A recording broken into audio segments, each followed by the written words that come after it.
2027 সালের champions league final হবে মাদ্রিদে। 2027 সালের উয়েফা চ্যাম্পিয়ন্স লিগ ফাইনালের ভেন্যু ঘোষণা করেছে ইউরোপিয়ান ফুটবলের নিয়ন্ত্রক সংস্থা উয়েফা। স্পেনের রাজধানী মাদ্রিদের ক্লাব আতলেতিকো মাদ্রিদের ঘরের মাঠ এস্তাদিও মেট্রোপলিতানো স্টেডিয়ামে আয়োজিত হবে ইউরোপ সেরার শিরোপা লড়াই।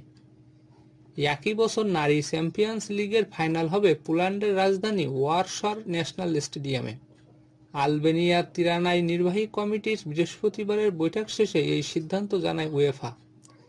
এদিকে আগামী বছরের উয়েফা সুপার কাপ আয়োজন করা হবে অস্ট্রিয়ার সালসবুর্গে। 2027 সালের ফাইনালের জন্য প্রাথমিকভাবে ইতালির মিলানের সান সিরো স্টেডিয়ামকে ভেন্যু হিসেবে বিবেচনা করা হচ্ছিল। তবে স্টেডিয়ামটির সংস্কার, পরিকল্পনা ও অবকাঠামোগত জটিলতার কারণে চূড়ান্ত সিদ্ধান্ত কয়েক মাস স্থগিত রাখা হয়।